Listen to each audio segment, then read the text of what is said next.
WPA, prepare to have your ears tortured. It's From the Front Row with Johnathan T. Rokford.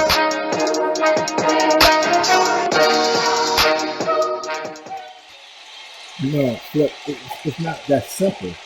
I mean, look, first, like I say, even a broke clock is right twice a day. You know?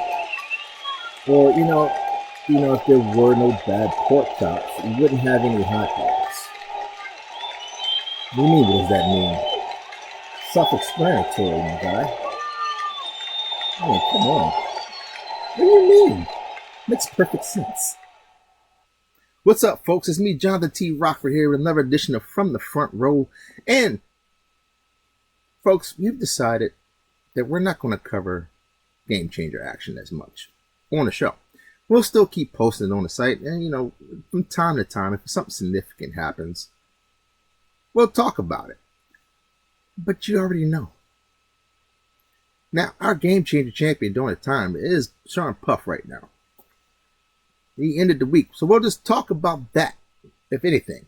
Who is the current game changer champion? And it is the number one contender for the IC title, the Master Sean Puff. Yeah. Why we gotta keep talking about it? I mean, it's not like nobody would ever show up to a match or something like that. It'll never happen.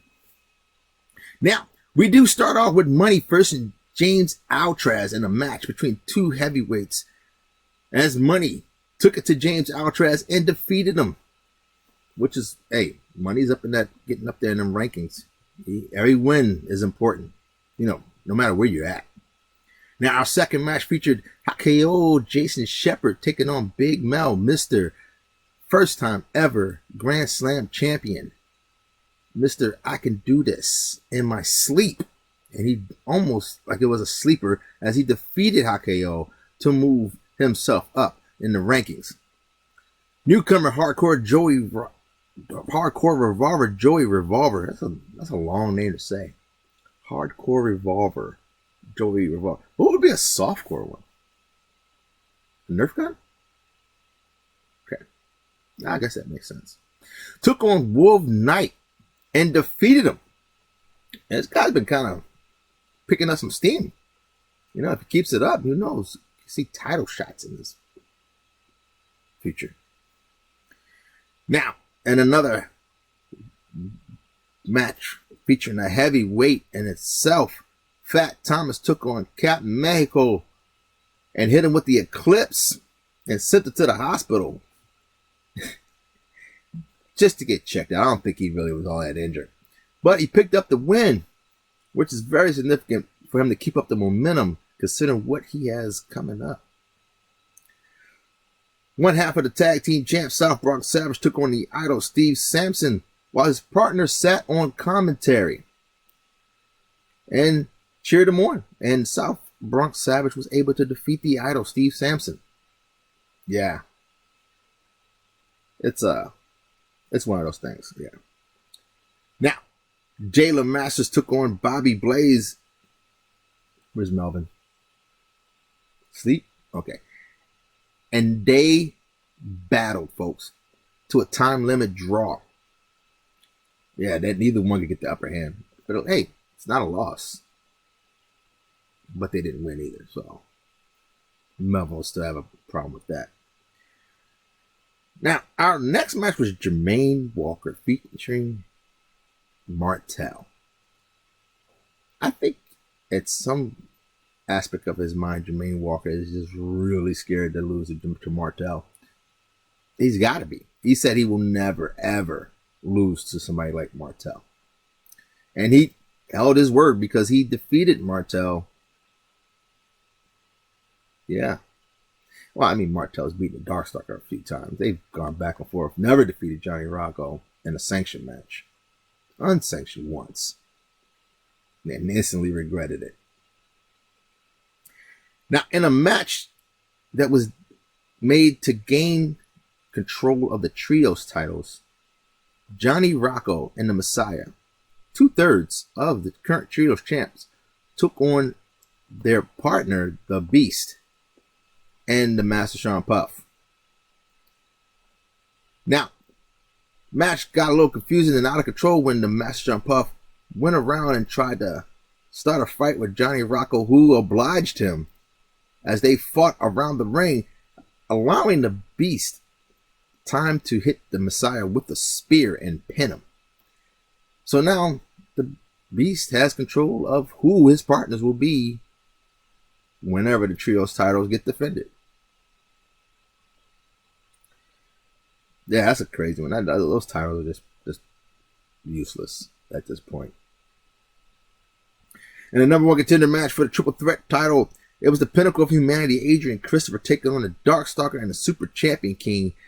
And the Pinnacle was able to pick up the win when he pinned the Super Champion King. How is he a Super Champion? What titles does he hold here? Like, is he part of the Justice League or something? Avengers? I don't know. It's just a weird title. In match 2, Lady Assassin took on the Emperor 2K Liam and Nergigante.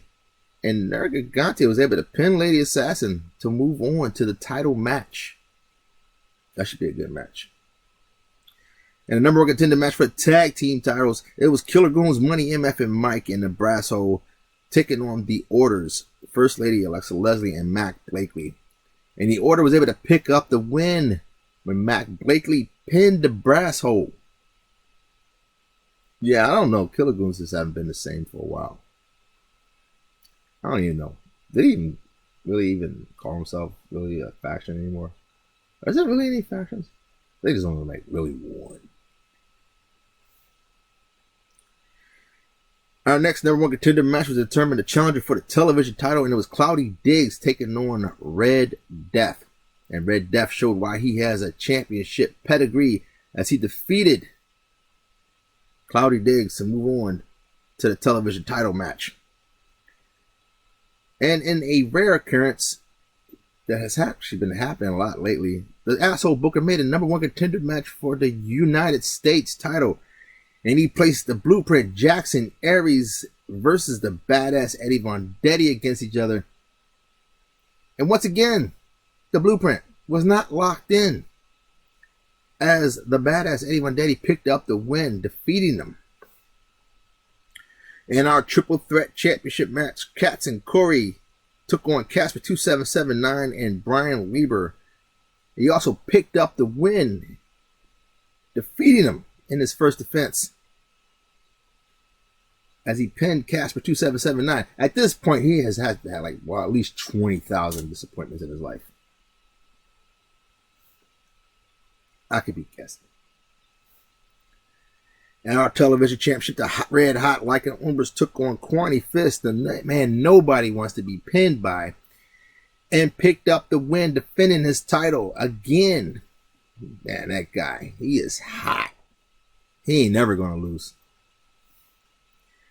And in our main event, it was the United States champion, the notorious JP DiMaggio, taking on Polish Power. And JP DiMaggio shows why he is the man to beat, as he defeated Polish Power to retain his United States Championship. And folks, this is the quickest we've ever done this show. Philip is still out. So I guess we'll pick one, huh? For him.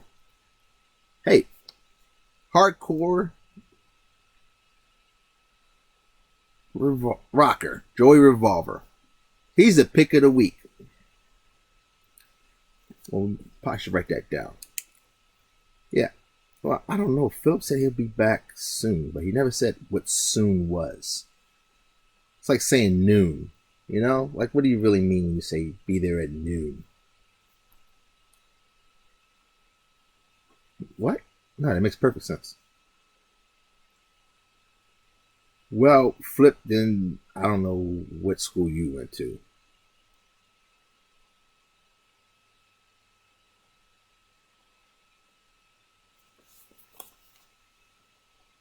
Where I go, yeah, noon is noon, baby. Now, as you know, Next week, it will be the Royal Rumble, folks. And slots are being anticipated. And people are watching to see where they will come in at. We will have some title matches as Johnny Rocco takes on the Master Sean Puff for his Intercontinental title. Notorious JP DiMaggio will be taking on the badass Eddie Vendetti. Lycan Umbras will be taking on Red Death. Cats and Corey will be facing the pinnacle of humanity, Adrian Christopher and Nerga Gigante. And our tag team champs will be facing The Order. And Jermaine Walker will be facing Fat Thomas.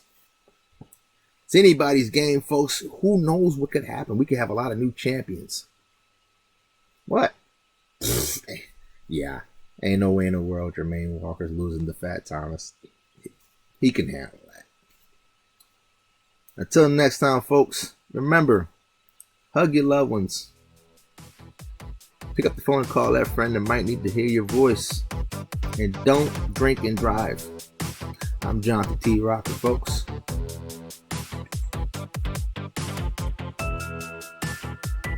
No, flip. It would never happen like that. I mean, you'd have to be really stupid to do that. I mean, come on. Who doesn't show up for a champion? Everybody will be there next week. No way anybody is not going to show up. I mean, come on. Speak for it.